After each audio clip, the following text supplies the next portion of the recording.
আর কতদিন তাদের খালি হাতে ফিরিয়ে দেব? তারা খালি হাতে ফিরবে।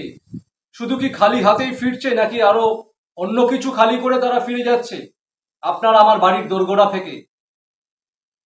আমরা জেনে করি না জেনে করি বুঝতে পারছি না এই খালি হাতে ফিরিয়ে দেওয়াটা আমার পরিবারের জন্য, ভবিষ্যতের জন্য কতটা অমঙ্গলের জায়গা তৈরি করে রাখছি, কতটা মারাত্মক ক্ষতির জায়গা বা কারণ তৈরি করে রাখছি নিজেরাই। হয়তো না বুঝি না বলেই তো ভুলটা করি। কাদের খালি হাতে ফিরিয়ে দেওয়ার কথা বলছি, বা আরো অন্য কত কিছু খালি করিয়ে ফিরিয়ে দেওয়ার কথা বলছি? এটাই তো প্রশ্ন আসছে, কৌতূহল বা জিজ্ঞাসা সেই জায়গাতে উঠে আসছে। আসবো, সেই বিষয়ে কথা বলবো। ঠাকুর যজন যাজনে অভ্যস্ত তো সেই জন্যই হতে বলেছেন, যাতে পরম পিতার চিন্তা আদর্শ অনুযায়ী আমরা প্রত্যেক সৎসঙ্গী পরিবার নিজেদের ব্যক্তিগত এবং পারিবারিক জীবনের ভুলগুলি সংশোধন করার চিরস্থায়ী সুযোগ তৈরি করে সঠিক পথে চলতে পারি পরম পিতাকে মাথায় করে নিয়ে। তবেই তো ভালো থাকা সম্ভব। জয়গুরু জানাই সকলকে। পরম পিতার কাছে দীক্ষিত অদীক্ষিত সকলের জন্য মঙ্গল প্রার্থনা করি। শুধু তাই নয়, যারা পরম পিতাকে এখনো ভালোবাসেন না, সমালোচনা করেন, ঈর্ষা করে, হিংসা করে, ব্যঙ্গাত্মক সমালোচনা উক্তি বিভিন্ন জায়গাতে ছড়িয়ে দিচ্ছেন পরম পিতাকে, তাদেরও মঙ্গল প্রার্থনা করি পরম পিতার কাছে, যে ঠাকুর তুমি সবাইকে ভালো রেখো, প্রত্যেকটি প্রাণের যাতে মঙ্গল হয়, তুমি তোমার মতন করে সকলের মঙ্গল করো গো দয়াল। এবার আমরা আলোচনার মূল বিষয়ে আসি। যে কথা নিয়ে শুরু করেছিলাম, যে আর কতদিন তারা খালি হাতে ফিরে যাবে?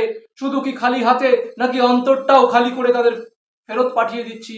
আর এই ভুলটা আমাদের জন্য কতটা অমঙ্গলের জায়গা তৈরি করছে? এরা আর কেউ নয়, আমাদের প্রায় সকলের বাড়িতেই রোজ না হলেও কোনো না কোনো সময় সাহায্য প্রার্থীরা কিছু সাহায্যের আশা নিয়ে আসে, এসে বলে বাড়িতে নক করে যে কিছু সাহায্য করবেন। অনেকে তাদের সামর্থ্য অনুযায়ী, পরিস্থিতি অনুযায়ী সাহায্য করেন, দেন। কেউ বা টাকা, কেউ বা একটু চাল, আলু, অন্য সবজি। সাহায্য প্রার্থীরা ফিরে যায়, তখন তাদের খালি হাতে ফিরতে হয় না। অনেক সময়, অনেক ক্ষেত্রে আবার অনেকে আমরা কিছু না দিয়েই তাদের ফেরত পাঠিয়ে দিই, বলে দিই হবে না, আগে বারো, আসতে পারো, পরে আসবে, এখন দেওয়া সম্ভব নয়, চলে যাও, দিতে পারবো না, বিভিন্ন রকম কথা বলে ওই সাহায্য প্রার্থী মানুষগুলিকে বাড়ি থেকে চলে যেতে বলি। এবার মনে প্রশ্ন আসছে যে কিছু না দিয়ে চলে যাওয়া বলাতে এত সাধারণ ব্যাপারে, এত তুচ্ছ ব্যাপারে আমার বা আমার পরিবারের অমঙ্গল কোথায় লুকিয়ে? রহস্যটা সেখানেই, চিন্তা ভাবনাটা সেখানেই। কারণ ঠাকুর এত সূক্ষ্মভাবে চিন্তা ভাবনা করেছেন প্রত্যেকটি বিষয়কে, এবং আমাদেরকেও বলেছেন তোমাদের যা বললাম তোমরা প্রত্যেকটি কথাকে খুব গভীরে তলিয়ে দেখো, আমি কি করতে বললাম, কেন করতে বললাম, তাতে তোমাদের কোথায় মঙ্গল বা অমঙ্গল লুকিয়ে আছে। আসবো সাহায্য প্রার্থীদের ফিরিয়ে দেওয়ার কথায়। তার আগে ঠাকুরের চিন্তা ভাবনাটা সকলের সামনে রাখা উচিত। কারণ যাজন তাকে খুশি করার জন্য, তাকে কেন্দ্র করে তার আদর্শ অনুযায়ী কথা বলার জন্য, যাতে আমরা প্রত্যেকটি সৎসঙ্গী পরিবার ভালো থাকি। এবং আমার বিশ্বাস, এই ভিডিও যদি কোনো অদীক্ষিত পরিবারও দেখে, অদীক্ষিত মানুষও দেখে, তারা যদি নির্দ্বিধায় বিনা প্রশ্নে ঠাকুরের আজকের এই কথাগুলি মেনে তাদের জীবনে পালন করে, প্রত্যেকে ভালো থাকবেন, প্রত্যেকে উপকৃত হবে। এবং সেই আন্তরিক প্রচেষ্টাই রাখলাম, আন্তরিক অনুরোধ রাখলাম সকলের কাছে, পুরো ভিডিওটা শেষ অবধি শুনবেন, যাতে প্রত্যেকটি পরিবার ভবিষ্যতের অমঙ্গলের জায়গা থেকে মঙ্গলের জায়গায় তৈরি করে নিজেরা মঙ্গলের অধিকারী হতে পারি। সেই জন্যই এই বিষয়বস্তু। ঠাকুর বলছেন, তোমার কাছে যদি কেউ কোনো সাহায্যের আশা নিয়ে আসে, সে সেই আশা প্রার্থনা করে তোমার কাছে, তোমার সামর্থ্য অনুযায়ী সেই সময় যতটুকু তুমি আর্থিক সহযোগিতা করতে পারো করো, বা অন্য জিনিস দিয়ে যদি সহযোগিতা করতে পারো করো। আর যদি কোনো আর্থিক সহযোগিতা বা অন্য কোনো উপাদান দিয়ে সহযোগিতা একান্তই সেই সময় করতে না পারো, তার অনেক রকম কারণ থাকতে পারে। সবটা ব্যাখ্যা করতে গেলে ভিডিও অনেক দীর্ঘ হবে, তাই সে এত ব্যাখ্যায় যাচ্ছি না। আমরা সবাই বুঝতে পারি পরমপিতা এক্ষেত্রে কি বললেন। যদি অর্থ বা অন্য কোনো উপাদান দিয়ে সেই মানুষটিকে সহযোগিতা করতে নাও পারো, তাহলে আমি তোমাদের বলি, তাদের খালি হাতে হয়তো যেতে হবে তোমার বাড়ি থেকে। সেই পরিস্থিতিতে তুমি তখন তাকে দিতে পারলে না কোনো জিনিস বা টাকা, কিন্তু খালি অন্তরে ফেরত পাঠিও না, তার মনটা খালি করে ফেরত পাঠিও না। একটু দরদ ভরা কথা তো বলতে পারো তাদের সঙ্গে, একটু আন্তরিক ব্যবহার তো দিতে পারো, একটু জল খাও, একটু বসো, এখানে একটু বিশ্রাম নিয়ে যাও। সারাটা দিন তো সবার কাছে ঘুরে ঘুরে পায়ে হেঁটে সাহায্য প্রার্থনা করে তোমাদের জীবন চলে, অনেকটা পরিশ্রম হয়। একটু আমার বাড়ির দালানে বসো, একটু হাওয়া বাতাস দিই, একটু জল বাতাসা খাও, এইটুক তো করতে পারি। এই দরদ, আন্তরিক ভরা মানবিক ব্যবহার তো মানুষটাকে দিতে পারি। তার সুখ দুঃখের দুটো কথা তো তার থেকে জানতে পারি প্রশ্ন করে।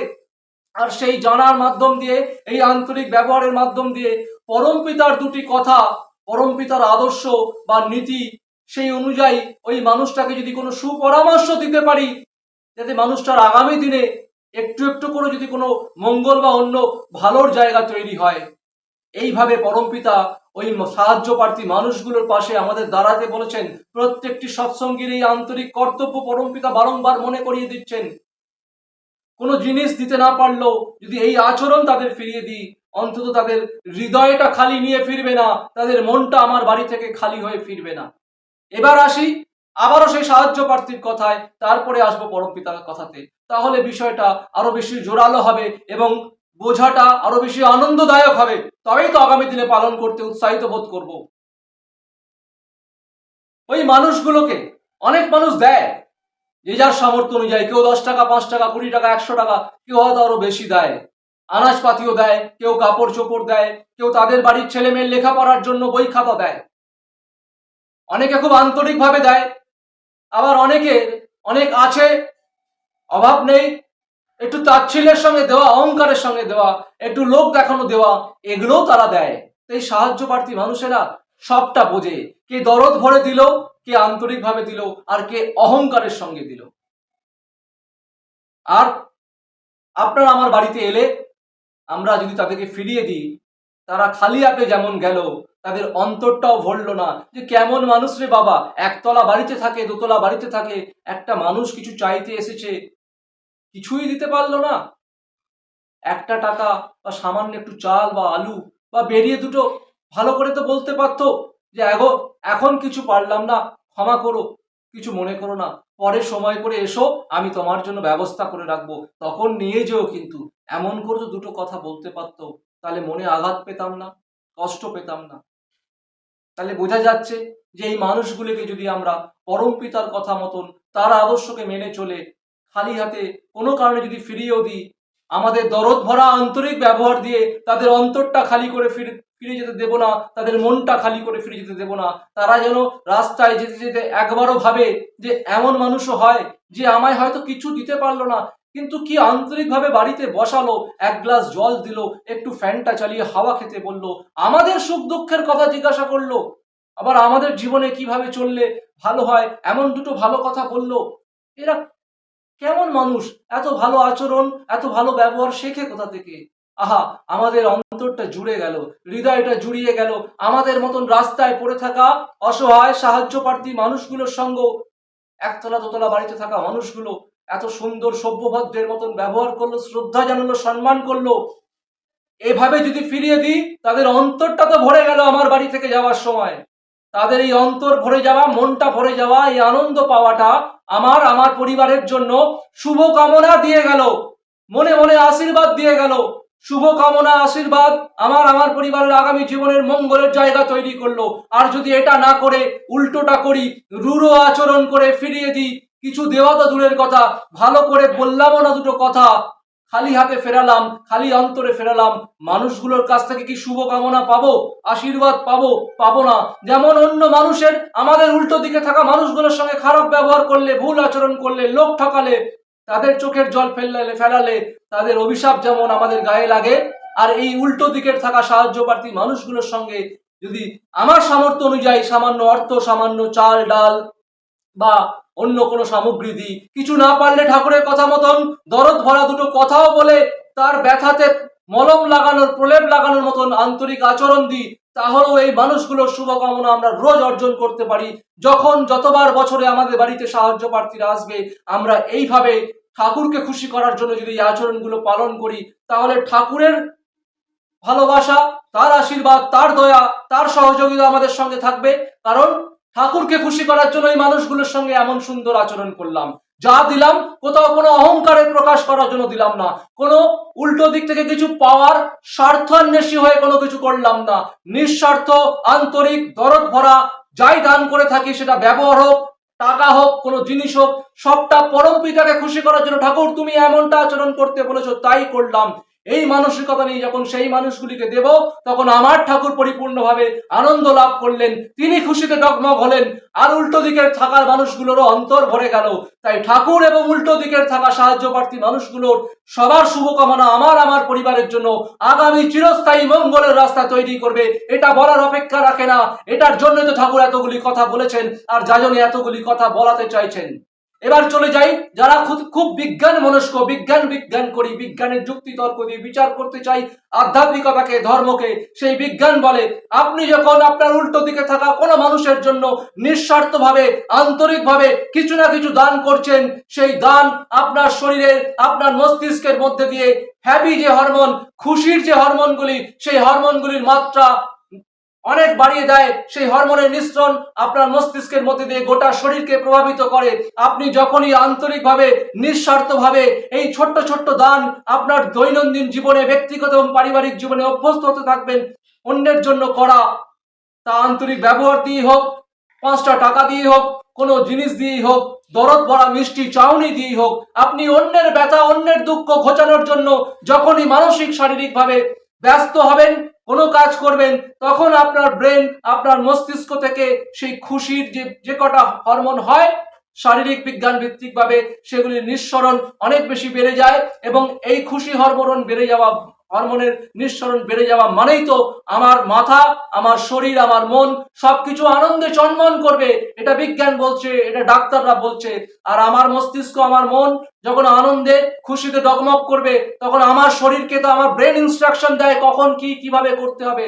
সেই খুশি মন, খুশি মাথা আমার শরীরকে দিয়ে অনেক অসম্ভবকেও সম্ভব করাবে, অনেক জটিল কাজকে সহজে করার মানসিক জোর দেবে, লড়াইতে টিকে থাকার মানসিক অবস্থান দেবে, সেই ফ্রেম অফ মাইন্ড, সেই স্টেট অফ মাইন্ডও পাওয়ার জন্য এবং চিরস্থায়ীভাবে ধরে রাখার জন্য আমাদের প্রতিনিয়ত বিভিন্ন রকম ভাবে যখনই যা সুযোগ পাবো উল্টো দিকের থাকা মানুষগুলোর জন্য করার জন্য ঝাঁপিয়ে পড়তে হবে, পিছিয়ে যাওয়া নয়, সরে আসা নয়।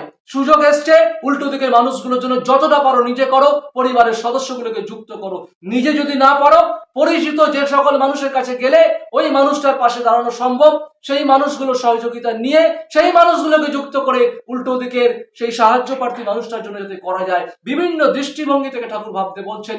এইভাবে করার মধ্যে দিয়ে ঠাকুরকে খুশি করা যাবে, উল্টো দিকের থাকা মানুষগুলিকে একটু সহযোগিতা করে তাদের ভালো থাকার কারণ তৈরি করা যাবে, তাদের মনে নিজেদের জায়গা তৈরি করা যাবে, আর সমাজে বুঝিয়ে দেওয়া যাবে পরমপিতাকে কেন্দ্র করে চলা মানুষেরা শুধু মুখের সৎসঙ্গী নয়, বাস্তবতায় তারা সৎ মঙ্গলজনক আচরণের মাধ্যম দিয়ে উল্টো দিকে থাকা মানুষগুলোর ভালোর জন্য জায়গা তৈরি করতে পারে, তাদের ভালো থাকার কারণ তৈরি করে নিজেদের চিরস্থায়ী ভালো থাকার কারণ তৈরি করতে পারে। এটাই ঠাকুরের শিক্ষা।